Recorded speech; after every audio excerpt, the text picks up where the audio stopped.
Hey folks, so if you tried to tune into my show this week, you might have noticed that there wasn't one. That's because last week was indeed the last show of the year for GameMetabble Live, but don't worry, we will be back next year, we just don't know the time. See, I'm not actually a student, technically I graduated, so I don't have priority in picking a time slot. Basically, like, they seem to really like me down at the station. So, after all the students pick their time slots, I'll have my pick of the other ones, but I'm also hoping to get a resume put together and start, either gonna get an internship or start applying for jobs at actual radio stations, you know, actually get things going here, and so that might gum up my ability to to do GameMetabble Live. I might have to shuffle around when it's gonna be, but I do want to do the show next year. I really look forward to it, and I thank everyone who's been listening. But of course, that brings us to topic number 2, which, actually, before topic number 2, let me just apologize I didn't do this earlier. I meant to do this Wednesday, pretty much to go up instead of my show, put this up on YouTube. I've been telling people on the show, check out the YouTube channel. Unfortunately, life happened, things got a little complicated, and Romancing Saga 2 is ridiculously addictive. We'll get to that in a minute. So, on to number 2. Whatever happened to the archives of the show? Well, when they were putting in the new system down at the station, they were saying that, oh yeah, no, we're gonna give you so much storage space online for you to, like, host shows and stuff. And they didn't. I forget how much storage space we actually have online, but it's barely anything. So, they can't really host my show online. And the irritating thing is, I've mentioned this a couple times, there is literally no free place to host a podcast. They don't exist. I've been meaning to try checking out what I can do with Google Drives, but my Google Drive is a bit of a weird mess. I don't really use it, but there's still stuff in there, and that kind of nature of it makes me a little concerned about opening it up to the public like that. So there is certainly that has me a little concerned. Moving right along, though, yeah, basically the only option left would be to just splice it together and put it on YouTube. I'm kicking around maybe making a third YouTube channel and making it the GameMetabble Live Archives, and thinking about that. That would actually be a really good place to put streams as well, because I do worry that my streams are kind of clogging up the channel. I do more streams than I do actual real episodes, which, egad, I would love to get one of those finished sometime. So there is that. So yeah, I've been kicking around, it would be cool to have GameMetabble Live and all my streams in a GameMetabble Live archive channel, but I need to see if there's like a convenient way to move videos from one channel to another on YouTube, or if I seriously have to download them and re-upload them all again. I swear there should be an easier method, but I'm not 100% certain on it. Anyway, as much as I would love to get an actual proper episode out in time for Christmas, things have gotten busy, and I've mentioned the addictiveness of Romancing Saga 2.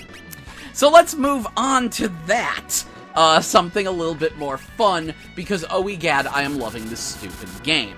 So, the Saga series has been around for a good long while. Technically, the Final Fantasy Legend games were part of the Saga series, and of course, we all know it. The first time the series was named Saga in English was Saga Frontier on the PS1, and that game has a cult fan base. And all those games are really strange and eclectic.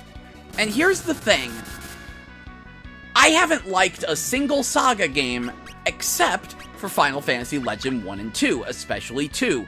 Final Fantasy Legend 2 on the original Game Boy is actually my favorite RPG of all time, one of my favorite games of all time, and I love it. And I would love a game that was like that, but better, like that, but expands on it. So because of this, I keep poking my head in on the Saga series. I've played every single one they've actually released in America, at least briefly, to find out how much I don't like them. Romancing Saga 2 is the exception. I like this one. And it's actually kind of funny, because there's a bunch of articles and news stories and people talking about Romancing Saga 2 finally having a US release, and what makes it funny is it actually got this US release a year ago. But that was on iPhone and Android. Now that they've literally taken the iPhone Android version of the game and just ported it to consoles and PC, all of a sudden people are paying attention. And I hear the PC port's kind of wonky. I'm playing on Switch and I'm loving it. And I will say, at first, it's a little off-putting, because you look at it and it kind of looks like an RPG Maker game.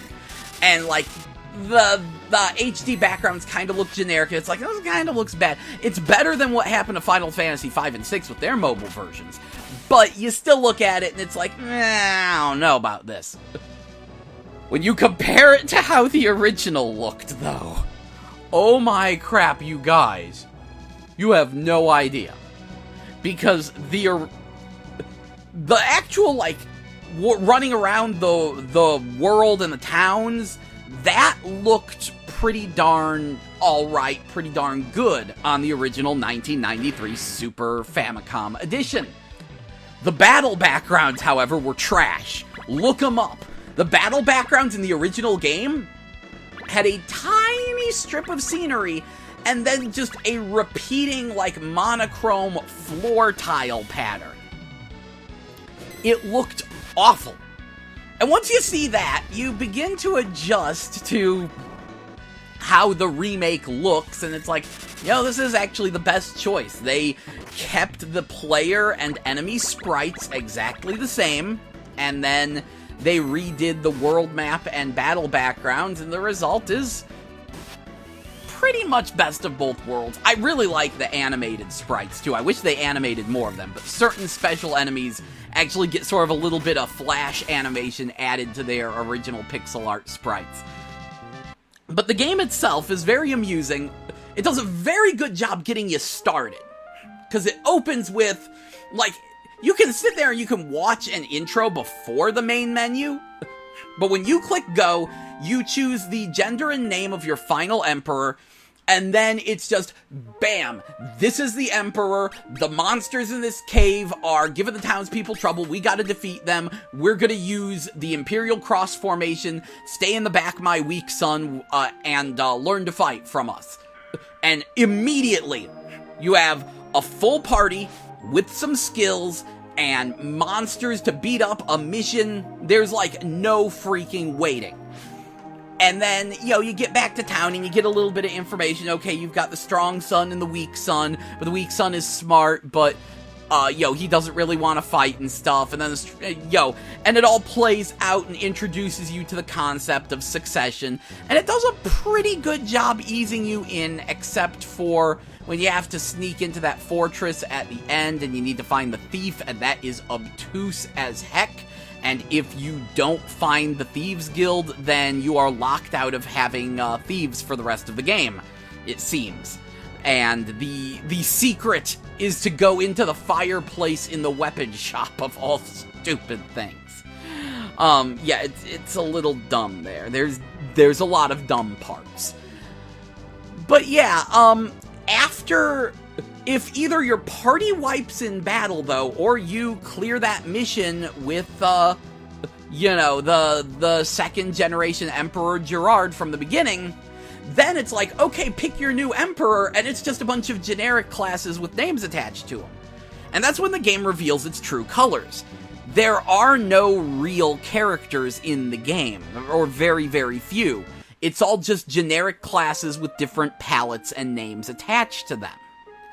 The game is essentially an evolution of Final Fantasy I, mixed with a freedom more akin to a Western RPG, and maybe a little bit of Fable 3 if it was done a lot better. Here's the thing, though. I love Final Fantasy I.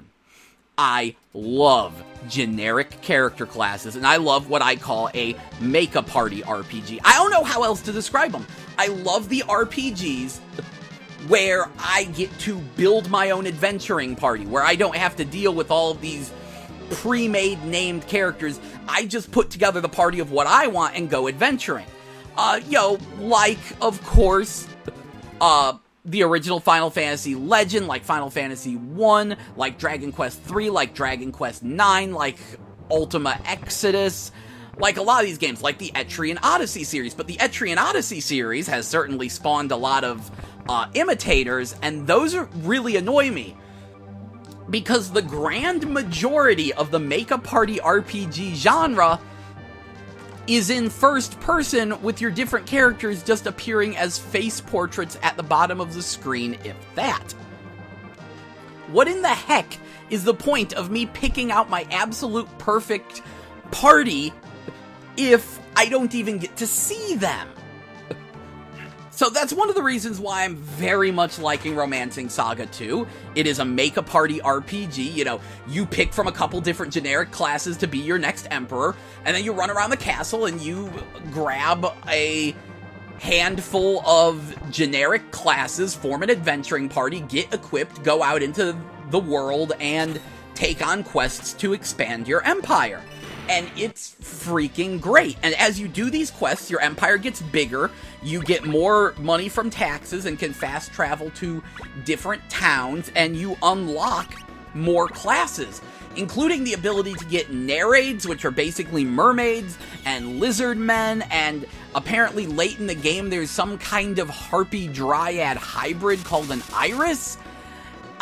And then you can get the nomads on your team, and you can get the Holy Order from a neighboring kingdom on your team, and I mentioned the thieves earlier, and it's great, because I love games where I just get to form my own party. Now, fair warning, you cannot kick people off your party once they are on your party, unless they get killed in battle, because other fair warning, this game has permadeath.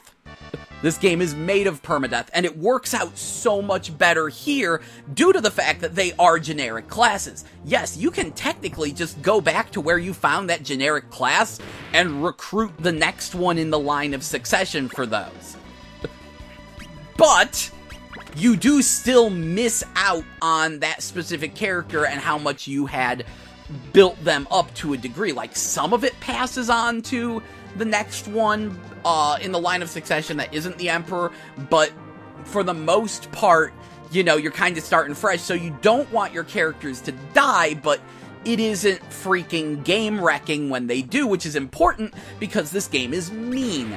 There are enemies that can one-shot your characters. Now, here's the way the death system works. You have HP, and then you have something called LP, which is your life points.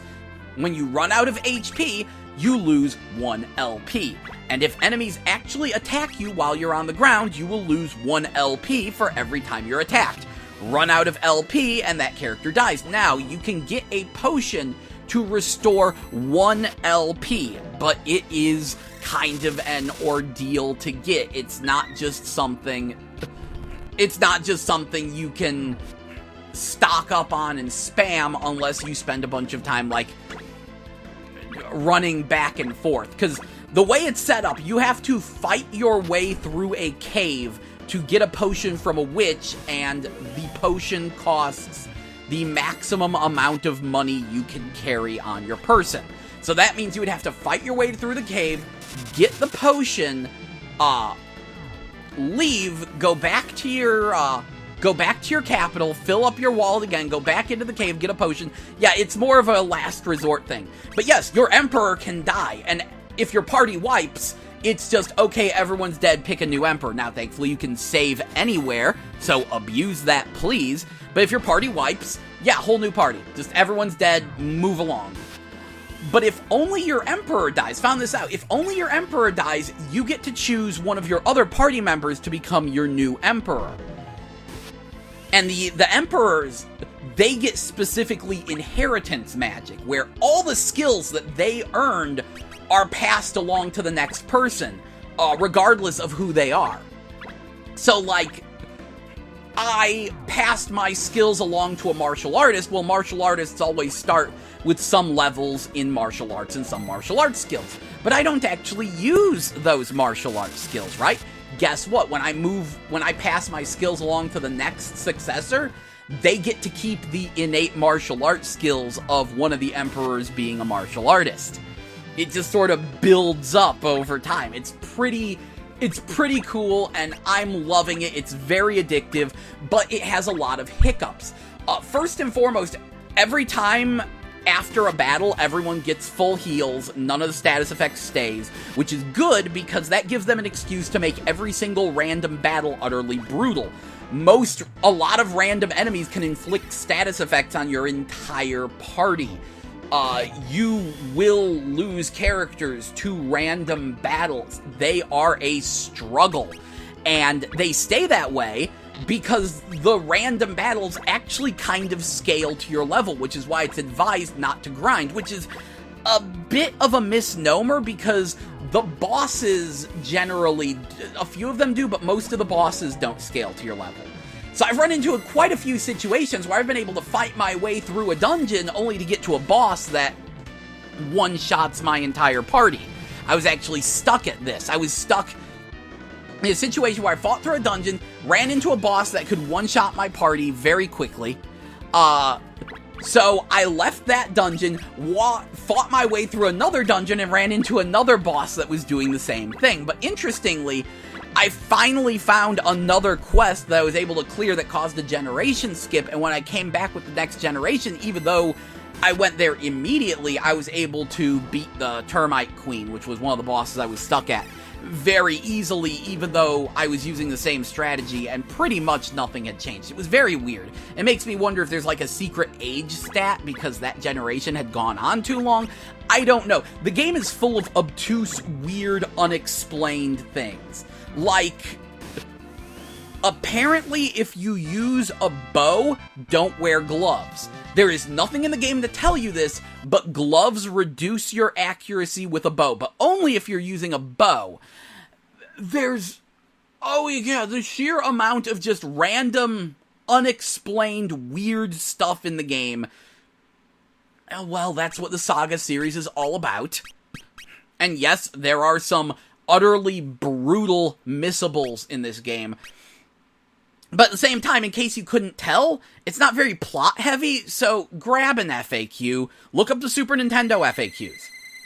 There's a really good one on Game FAQs that I've been using to get through this, and yes, some of the names are a little bit different from this release of the game, like Faux-Fa becomes Ho-Fa, but you can figure it out from that. Like, the weirdest one is that they mention there's a town called Mermaid, and in here, the town is called Atlantica. Minor, different romanizations, different translations. It all makes perfect sense. You can figure it out. By the way, there are two new classes. They're in the new dungeon. There's a new dungeon called the Maze of Memory, and you can get a ninja and an onmyoji in there. I don't know how to get the onmyoji, but he was spotted in the black dungeon. Ninja's in the red dungeon, very easy to get, practically game-breakingly powerful. So, as soon as you can just get through the red dungeon and unlock the ninja, go right a frickin' head. But yeah, the game is just super addictive to me, because it is just build a party of your favorite character classes, unlock more character classes, go on quests. And on top of that, it uses a skill system. Like, it's not just hitting people with weapons. Characters learn skills as they fight, and the skills are really good, so you're going to want to be using those skills. And after each generation, turns out, game never tells you this, there's a room that has, like, a bunch of generic guards in it, and there's 3 of them sitting in chairs. That's the dojo. After every generation, all the skills that your party members have learned go into the dojo, and they can be instantly taught to any new character. So the game is actually all about collecting and accumulating skills and customizing characters. You can only hold 8 skills, though. So you're going to want to leave some room to learn some new skills and not overload your character, figure out how you want to specialize them. It is so good. I am so hooked on this game, which, that's right, that was the thing I was going to mention before I went off on my tangent about Romancing Saga 2. Which is the streams, because I've kind of overloaded the channel with a bunch of streams. Pretty easy to explain those. I was very excited about Gungrave VR. People were very because I love Gungrave. People were very confused about the, about how it played, how it worked, and I was like, I'm gonna get some footage of this up. So I streamed the game. I was initially very disappointed in it. It began to pick up in Stage 3, and then the Stage 3 boss wound up being complete and utter BS. So I got to show Gungrave VR and its ups and downs, and I wanted people to be able to see that.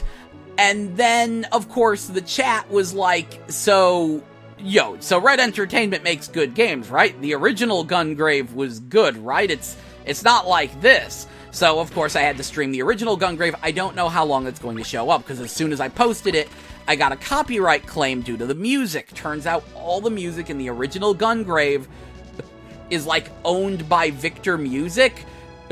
So they put a copyright claim on it, and, of course, I put in a counterclaim saying, I'm pretty certain this counts as fair use due to the fact that, how do I put it? I'm talking over it. Like, if I was just posting the music, I understand, but I'm talking over it, there's sound effects, this is not an ideal way to listen to the music, and more than that, it is the music for the game. Which, there needs to be some kind of weird rule about that, you know? When you put in a copyright for a game's soundtrack, and then someone's trying to show the game and talk over it, but you're like, oh, you're using this copyrighted music. Well, yes, that's the game's music. It's dumb. So that might get taken down, and I'm not gonna fight it particularly hard. Hopefully y'all have gotten a chance to get eyes on with that. The third thing, of course, would be Romancing Saga 2, which there is going to be a very large stream of that going up sometime. Obviously, I wanted to show the beginning of the game, how it all works, how best I understood it. And so I've got 2 streams up right now, but there was an incident where I streamed the game for 5.5 hours, and I'm hoping to get that up. What happened was I was like, okay, I'm at the end of the 2nd generation. I want to show people how the successor system works. And I played a little bit, and I was just about to quit. As a joke, I go into Xenoblade Chronicles 2, and then all of a sudden Horseplay shows up and is like, wait, what's going on? And so, I start talking to him, and then all of a sudden, everyone starts showing up. Like, everyone's getting home from work, and they're like, oh, hey, I wonder if Gel is still streaming, and I was. And so every time I was about to quit, more and more people showed up. And so I was like, well, crap. I can't stop streaming now. These people, like, a lot of them were my friends, and they're like, yo, so what you do, and how's Romancing Saga 2 treating you? It's like, hey, I'm streaming it right now, so I want to show the game to them. And the result was a 5.5 hour stream that ends with me being murdered by a moldy orange tree. That was one of the bosses I was stuck at. That was destroying my party. Romancing Saga 2 is certainly not perfect. It has very, very, very many flaws. But it is absolutely my 2nd favorite Saga game, hands down. First one I've enjoyed since the Game Boy or their DS remake. So the DS remake of Final Fantasy Legend 3 is kind of amazing, and I don't even like the regular Game Boy version, but the DS remake's really good, and the DS remake of Final Fantasy Legend 2 is my favorite RPG of all time. Egad, I love that game. So that's where we're at. That's what's going on with the channel, and that's sort of our update. Oh, one more funny thing. I might have accidentally created an eSport. Oops. See, if you've been listening to the show, which you probably weren't, but that's fine, I was very, very hyped about the fact that Penguin Coon Wars was coming to Nintendo Switch. And in fact, you'll find I did a stream of it and bought that thing day one when it came out in Japan because I wasn't waiting for it. And it is coming to America in early 2018. Now I feel like I kind of owe them a review and a little bit more hype, because when they put up the trailer and they weren't saying anything about a US release, I was super excited, and I made a half-joking comment about how Penguin-Kun Wars was the future of esports. The developer responded, and I thought they were joking along with me about it being esports. They just put up a video on their channel of a Penguin-Kun Wars tournament they held. In fact, they appear to be doing regular streams and updates for the game. I think they're actually trying to turn it into an esport. Oops. Entry number 1, Zangief! Which, for the record, is something I would be actually very on board with for the most part. I was only half joking. My only beef there is the netcode is not particularly great, and I was really hoping it would be. And I'm surprised there's no classic rule set. Because in the original Penguin-Kun Wars, all it was get all 10 balls to your opponent's side, or have the least balls on your side when time runs out. The Switch one actually has life bars, and you're trying to deplete your opponent's life bar. Although if you get all 10 balls on your opponent's side, then they get hit with an all-ball attack, which deals a whole bunch of damage. But it definitely changes the dynamic of the game, and I like it, but I'm surprised that they have, like, 15 different alternate rule sets, including letting you get caught up in the crossfire, and yet there's no classic rule set? Seems a little weird. Either way, I'm super excited, and you know what? If they're just going to start taking random suggestions from me, then might I suggest, more guest characters? They've put in characters from the Herberke series, which got a kinda butchered European release as UFO-ria. It's a weird Sunsoft series. It's good to see Sunsoft back, by the way. I kinda love them, in case you couldn't tell. So, yeah. I'm kinda hoping they keep that up. My personal suggestion, of course, would be Shantae, and I was like, but it would be weird to have, like, a human character like that in a game with all these animals. Of course, just put Monkey Shantae in the game. I kind of meant it as a joke, but it's like, that would actually be kind of hype. And then I thought about it, it's like, if they really wanted to rake in the dough, they're gonna need some friends. Could you imagine if they redid Penguin-Kun Wars with kimono friends? Now that would fly off store shelves. If nothing else, it would be cool DLC, and I kind of hope that maybe they'll do something goofy, like actually just start coming up with new characters or do a character design contest, because I absolutely would design a bunny girl and send it to them, and then... if they're just gonna take me seriously about this esports thing, let's go all in. Fine, why not? So now I need to... I make no guarantees, but I need to, like, see if maybe I can get out a review of the Japanese Switch version before the US one comes out, both to hype it up and to point out the things that I hope they patch. Like, for some reason, it seems like the stages for Versus Mode are really limited, and I'd really like access to the story stages. It would be cool if I could access the alternate pre-Gira versions of the characters, because all of the boss characters you fight have, like, an unglamorous version, and then when you beat them, they turn into the actual playable version of the character. Like, they get an extreme makeover, and I kind of really love the sheep when he's unshaven. It's like, I kind of want to play as that. It's kind of my favorite character design so far. So there is that.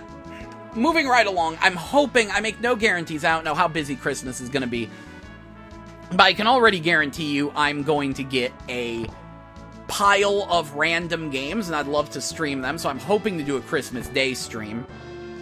Christmas Day present haul stream, why not? It'll be fun. Especially because I don't really have very many, relatives to visit, so to speak. So, yeah, that might be a thing. We'll find out how it goes. But that does bring up another thing. I've been hanging out with the retro streaming community, and especially Gunstar Hero 7, which is a streamer I highly recommend, because he is just a blast to watch. And, like, his fiance, Apesmeister, also very fun. Loving their streams, and they've been incredibly inspirational, making me want to get more into streaming, and I'm realizing, the problem is that I don't schedule anything. Like, what I need to do is I need to just stream completely ass-random games on a schedule. Like, if I could say, every Thursday at 5 o'clock I will stream, then I think people would show up, because, like, right now, I am literally holding in my hand a Vision of Escaflowne strategy game for the PS1 that I have not yet cracked into. I've actually heard about this game because I used to know a girl who was a hardcore Vision of Escaflowne fangirl. Mostly she was completely in love with Delandu, and I remember she saw an AMV and began freaking out because the AMV for Delandu featured a bunch of footage that wasn't in the anime, and she was like, I thought I knew everything Escaflowne, what is this, where did this come from? And she found out it was from the PS1 game. So the PS1 game, which is a turn-based strategy game, has exclusive anime cutscenes. Now, I wouldn't have gone out of my way to get this, but last time I was at an anime convention, I met one of those, there was a used games selling booth that had the comically extreme price drops. Those always amuse me, where it's like, oh, this game, like, we're selling it in the shrink wrap for like $100. Oh, this one is out of the shrink wrap, it's been open, and the spine card is a little bent. It's $15. Kind of one of those scenarios, and that's kind of what I'm holding, because the game was $15, and I was like, okay, I like Escaflowne, for $15 to just own the PS1 game, yeah, sure, why not? So that would certainly be one I'd want to stream. I gotta stream. There's so many just weird games to stream. I've got Little Witching Mischiefs. I could make another solid attempt at beating Battle Sabers. And so it's like, I really need to find a good day to do streams on. I might announce that soonish. Obviously, I will be announcing it on this channel. It will absolutely be prone to change, because if I come up with a day I plan on streaming, it'll probably be only for the next couple weeks until I have, like, either a job or school or at least the show set up. What would actually be the best plan would be to do it immediately after the show, so that way I could say, hey, I'm going to stream 3 hours after the show, meet me on Twitch. That'd be a great idea, except usually after the show I'm really worn out and I pass out for the rest of the day. That's how I am with a lot of things, so it's like, I don't think that's gonna work, but I would love to do that. But I am thinking of maybe trying to schedule some streams and get things set up soonish. Like, not quite, like, I'm still gonna do spur-of-the-moment streams because I feel like doing spur-of-the-moment streams, but I feel like I should actually stream just some of my specific grab bag of weird games and actually try to put it on a schedule, because I found that really, really helps with viewership. So I'm feeling things out, I'm trying to figure out what I want to do, and of course, never underestimate my laziness on everything except trying to unlock a bunny girl. Oh, cripes, this is going to be the death of me. So I think this is going to be the last part of this, which is what I always say. So, as you know, Xenoblade Chronicles 2 has a bunny girl in it named Dahlia. And I have a weakness for bunny girls. That might actually be the reason that I purchased the game, because I wasn't really paying attention to it. I didn't really like the other two Xenoblade Chronicles, so I didn't really care. And then they were like, oh, by the way, there's a bunny girl. And I was like, well, crap. Unfortunately, she's become an incredibly hot topic because she has rather bountiful bosoms, and people have been complaining, like, It's funny, it's like, she would be such a nothing character that no one...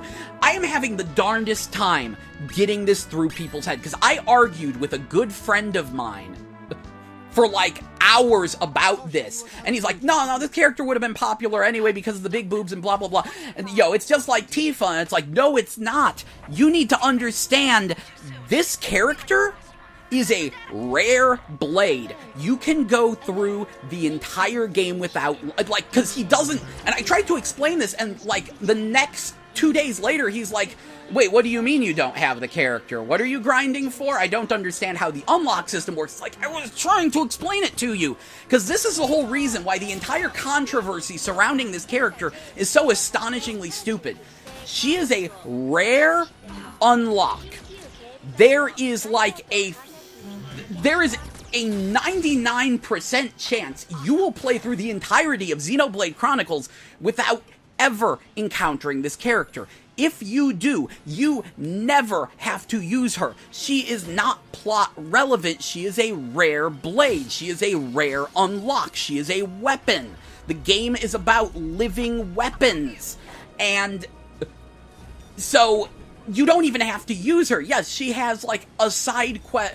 All the rare blades have a side quest attached to them to flesh out their character as a bonus mission. You don't have to do it. So you can ignore her completely, and you can discard her. You can kick her off of your team. You never have to use this character, and yet Twitter won't shut up about her, and it drives me nuts because literally no one would have given a crap about this character. Most people aren't really big fans of the design. Most people would not have unlocked her. No one would be talking about Dahlia if people weren't making up this BS outrage. And there's no good reason to be angry at this character. I'm sorry, there isn't. And it really, like, especially when people are like, oh, but she's so sexualized. Do you even understand the game? Like, that's one of my big things, because there is actually an explanation. It's not that she breathes through her skin. It's that, okay, if you look at all of the playable female characters, all of the naturally born women in the game have very, very regular proportions and are completely reasonably dressed. Look up Nia. Look up Morag. They are not even remotely sexualized unless you're a freaking psychopath, which there are people out there like that who would still argue it because Nia has cat ears, thus she's sexualized or something stupid like that. It is only the blades that are super sexy. There is the story explanation for this is that their shape is literally based on the thoughts and desires of the people who first, like, bond with their core crystal. And because these are supposed to all be different blades dreamt up by different people, the way they handled it, and I think this is brilliant.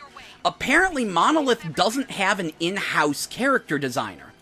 So what they did was they commissioned a wide variety of character designers from throughout the industry to each design blade. And from the interviews I've read, they were given a lot of freedom. Like, they pretty much just said, okay, make a blade that would go with a pair of electric claw gloves. And then they come back with Korra. In the case of Dahlia, it was like, we need a character to go with an ice ball weapon. Create an ice ball character. And what they wound up with was that. Apparently, the original plan, like, they've joked about it, the original plan was not for most of the blades to be hot girls. That wasn't the intention. That was just what happened. The intention was that every single blade would be a different artist's creation, but when they went to all these different character designers and said, hey, design what you think the person attached to this weapon would be, they mostly wound up with hot chicks. And obviously they went with it because they liked it. They could have vetoed this, but you know, they obviously liked the character designs, and that's sort of the realism of it. If you did this, this is what would happen. And before anyone even says, oh, they should have hired more female character designers, they did. The designer of Dahlia is female.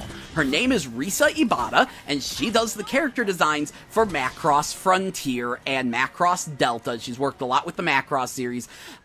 Interestingly, she's also worked with Obari. That was kind of how she got her start, was doing background character designs for, like, Obari stuff. So that's kind of funny. And she did work on the Viper Hentai series. That's another idiotic argument that drives me up the wall. Because there are some people who be like, oh, why did they hire a porn artist to do all these character designs? Newsflash, literally every Japanese character designer is a porn artist. You think I'm joking. It's not. Risa Ibata got her start doing porn art. Everyone does. That's where you begin. I know, it's weird, but literally everyone does. And if you don't think so, I guarantee you they're drawing it under a pseudonym. Because everyone freaking does. Everyone has a pseudonym. Risa Ibata has a pseudonym that she used when she was doing porn art. It's the way things are, so don't you even start with that crap. I feel there is no legitimate argument against Dahlia, but the thing that really drives me nuts is that there's this picture of her, the picture that's being circulated. Everyone's like, oh, well, it's a bad character design because the back bends at a 90-degree angle, and, everyone's laughing and making fun of it, and, yeah, no, that's a bug. And, then people are like, oh, well, I hope they fix that bug. No, it's not a fixable... Okay, the bug is literally, like, just getting the character to squish up against a wall weirdly. It's like when you're walking upstairs and if you get a character caught at a weird angle, you might get their knee to clip through their body. These are just things that happen. It's not a fixable bug. It is just a hiccup that happens. Now, yes, her back curves massively in her actual character model and design, but it does not bend at a 90-degree angle. That is either a duplicitous screenshot or it is a bug, one or the other. But, of course, people are using that as proof that she's, this awful character. And I know one person who was like, I can debunk any argument that this is a good game with this one picture. It's like, well, by that same logic, I could take, any Disney World... You remember the Disney World meme? If you don't, look it up. Where people... take pictures of, like, Disney movies mid-motion where the characters' faces look really, really goofy. And I could just... That is literally what's going on with that picture with Dahlia. It is Disney World. So, by that same logic, I can debunk that Beauty and the Beast is a good movie based on this goofy-looking picture of Gaston. That's your argument. I'm sorry, I've gotten off on a tangent. This really pissed me off, and the fact that people are still whining about it pisses me off. Like, there's this one article that, like, complains about this, and, they're complaining, oh, these character designs are too anime, and, they shouldn't have character designs like this. Newsflash, the game is anime, okay? The main character repeatedly said, no joke, repeatedly says in the middle of combat, we'll win with the power of friendship. That's how anime it is. If you don't like anime and you don't like those kinds of character designs, this is not the game for you. If you are, removing those character designs would not have helped sales. They would have only hurt sales. So I don't want to hear any of this bullcrap about how they should have, about how, the differences between Western and Japanese culture. No, go screw yourself.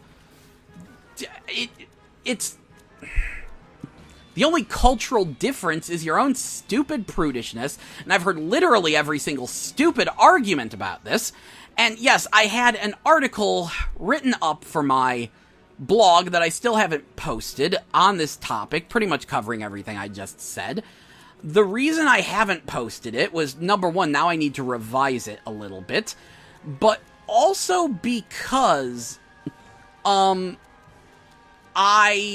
have been trying, because there's been argument about whether that screenshot is a glitch or not.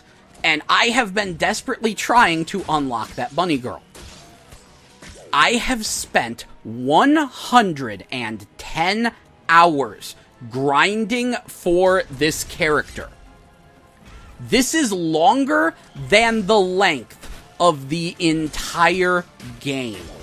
I watched someone beat the game on stream in about 60, 70 hours. I am 110 hours in, all of that time at a specific grinding spot, grinding to get this one character. I have spent entire days doing nothing but grinding for this one character, and I still can't get her. And yes, I know about idea boosters.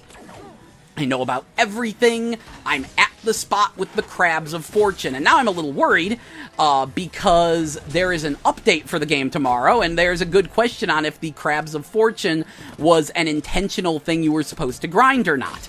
Which, if they're not, there needs to be a massive backlash, because the chance of getting rare blades is way too low, and they did not do a very good job making good mid-tier blades. Like the rare I'm farming for rare cores, okay?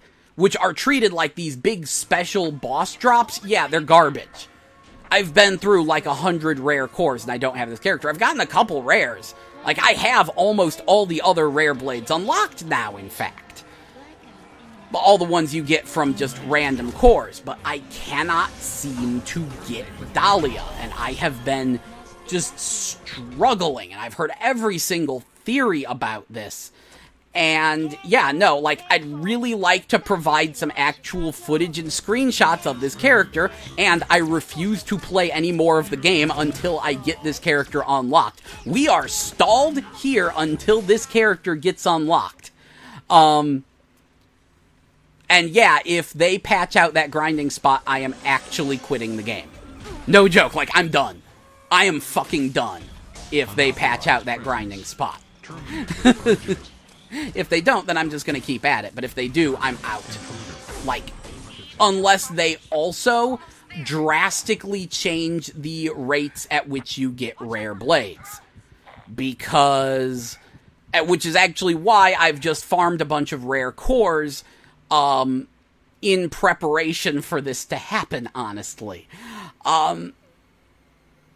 So yeah, it's a little bit of a weird situation. And I just now realized, I just got a good idea. I can't believe I'm gonna fucking do this. I think, as soon as I click stop on this video, I am going to disable the online on my Switch. Patch this. Yeah, no, I'm doing it. I'm doing it. I'm disabling the online. I don't, because... And this should really put things in perspective for you. I've been belly aching over this, because currently I have the system in sleep mode in the middle of Xenoblade Chronicles 2, which means that I can keep playing it without the patch in case the patch screws something up. But if I ever closed the game and reopened it, it would patch itself, right? Well... as long as I take it offline, that shouldn't happen. And I've been belly aching about this because I've wanted to quit the game to go back to playing more Romancing Saga 2. And I didn't want to have to make the choice between having the opportunity to grind for another 100 hours for a chance at this character, or playing Romancing Saga 2. That is a choice I will have difficulty making. Because more than likely, I would choose to go back to Romancing Saga 2 and quit Xenoblade Chronicles 2 forever. And in fact, you know what? I'm even going to go on record on this one.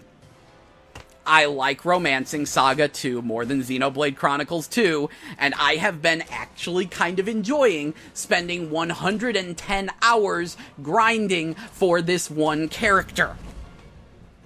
I have problems, I need help, but credit to both of these games, they're pretty darn solid RPGs.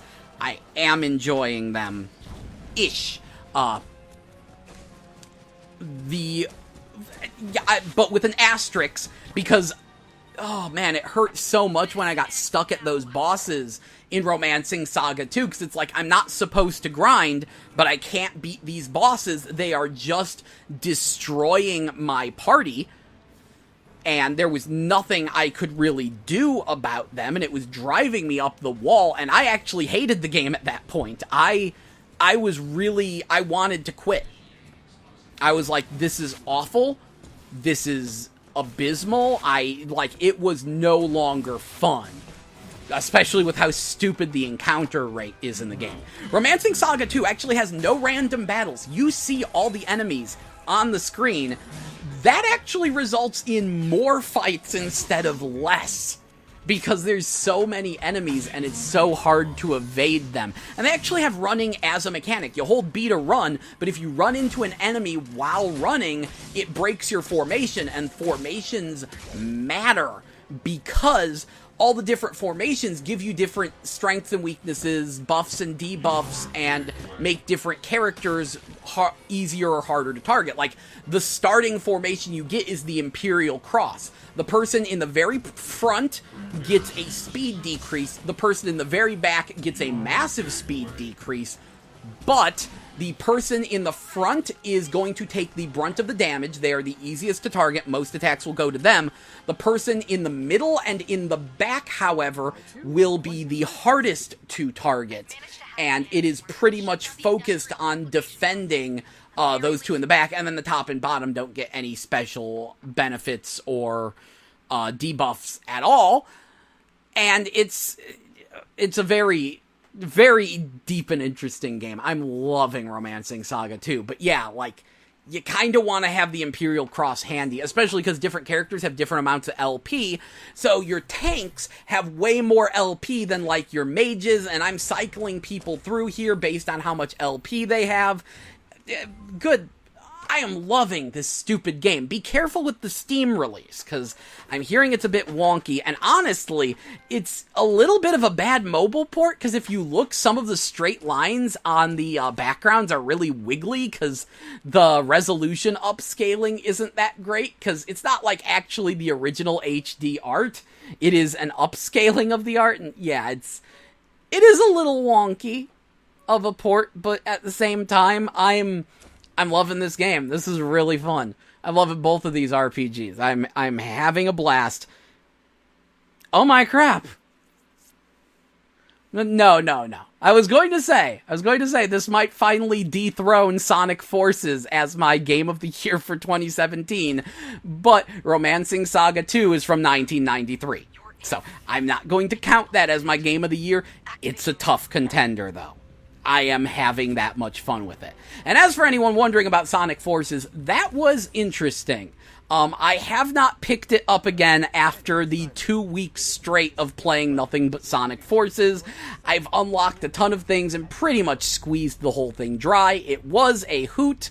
While it lasted, it was the most fun I had all year, because I love the terrible writing and I love the phenomenal music. And the gameplay was good enough. You know, it wasn't completely busted. It had a good sense of speed. I had fun with it. It's not as good as Sonic Generations.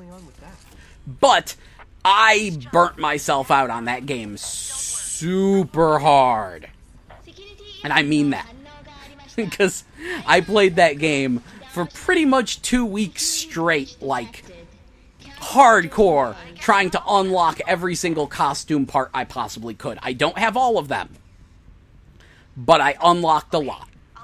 And I do look forward to the DLC when it hits, because it sounds like there's going to be an expansion pack. But for right now, I'm good. It was fun while it lasted. Now is the time to move on to these two grind-delicious RPGs, even though you're not supposed to grind in a Saga game.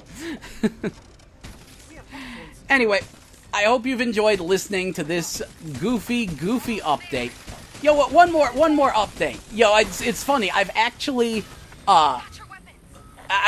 kind of got into a groove where I wanted to piece together my show notes on Tuesday for the show on Wednesday. And I was like, oh wait, I don't have a show on Wednesday. But breaking news. Gundam Versus on PS4 is going to matter in January, at least in Japan.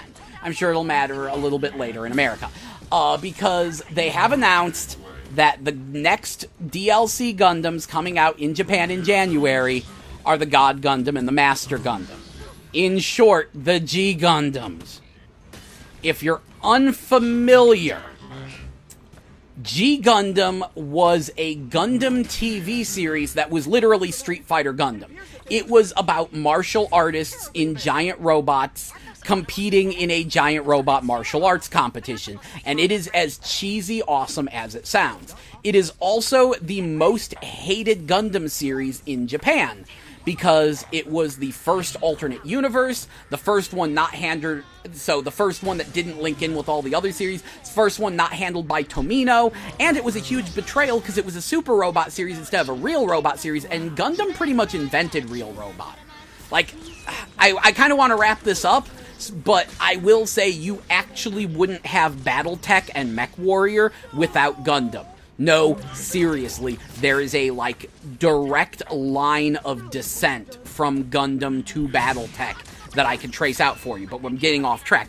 So, G Gundam being this super robot show literally made to sell toys aimed at a much younger audience, the hardcore Gundam fans in Japan kinda hate this show. Now, since the series has progressed and they've gone back to the Universal Century and the original Gundam timeline and done other alternate universes as well that were good in their own right and went back to being real robot shows, yeah, the Gundam fandom has become far more accepting of G Gundam. And they've warmed up to it a bit, but for the most part, it is still kind of the most hated Gundam series in Japan. So, it generally doesn't get a lot of representation, and it's always such a divisive thing, because in America, it was the second Gundam series we got. We started with Wing, and then we got G Gundam. We started with the alternate universes. We did not have this massive attachment that spread back decades. And honestly, most of us were frustrated that there wasn't enough action in Wing, so G Gundam having freaking giant robot martial arts battles every episode? Yeah, no, a lot of people in America love it. G Gundam is probably... G Gundam and Gundam Wing are the most beloved Gundams in America. Those are our Gundams. So it's always been a bit of a split, and with Gundam Versus on PS4, they said, no G Gundams, we want this all to be long range, we want it all to be these kinds of mechs, and the fans have been complaining, especially in America since day one, what the crap were the G Gundams. And the defenders would always say, oh, but the G Gundams wouldn't work in this game, which is complete BS. Gundam Versus is like the 12th entry in the Gundam Versus series that goes all the way back to like Federation versus Zeon on PS2. Yes, the series goes back that far. And there have been multiple Gundam Versus entries, literally every single one, since it became a crossover, like since it wasn't just Federation versus Zeon. Ever since it became a crossover Gundam series, every single one of them has featured the G Gundams. Oftentimes a lot more. The PSP one, which was often considered the best, Next, Gundam Versus Next, had the Noble Gundam in it, which is one of my favorites. And the very previous one to this, which was on PS3, like Gundam Extreme versus Full Boost, had, you know, it had the G Gundam, the Master, and the Spiegel in it, which, oh we got, I love the Spiegel. I was maining that one. That one's good. So these mechs have been in these games before. We know how they work. We know how they function. There is no argument for them not to be in the game. And what did I say? What was G Gundam? It's Gundam Street Fighter. And as such, you make a Gundam fighting game, people are going to expect the G Gundams in it. It kind of makes sense. They're the mobile fighters. And you can tell me, but this one's a projectile fighter all you want. It still has close range attacks, and above all else, they were in the previous entries. They didn't change the game so much that they couldn't just literally copy-paste them over. So we are all very, very happy that these mechs are being copy-pasted over like we wanted them to. Including myself, because I have literally been avoiding buying the game until they put a G Gundam representative in it. I'm going to be getting the game now. Anyway, that about wraps it up. I don't know what else to say. I hope I can put out some kind of video before Christmas, but I probably won't. I'll try to get the 5.5 hour long Romancing Saga 2 stream up for you all to enjoy, because it is, well, it'll show you a lot of Romancing Saga 2 and the trials and tribulations of it and me getting frustrated when I get stuck at a boss. But, yeah, that's about where I'm ending it. Thank you so much for joining me. And I hope you all have a Merry Christmas and a Happy New Year. And if you don't celebrate Christmas, well, happy literally any other holiday. Hanukkah, Festivus, Solstice right now. Just have a good day. Enjoy yourselves. I know it can be a little hard during the Christmas season. Some people have issues with that, including quite a few of my friends. But is all gonna be good. 2017 was quite an interesting year for games. Wow, geez, I could actually go off on another tangent. Yeah. We'll save that tangent for later. Anyway, thank you. Thank you for joining me. And, Happy New Year. Merry Christmas. See ya.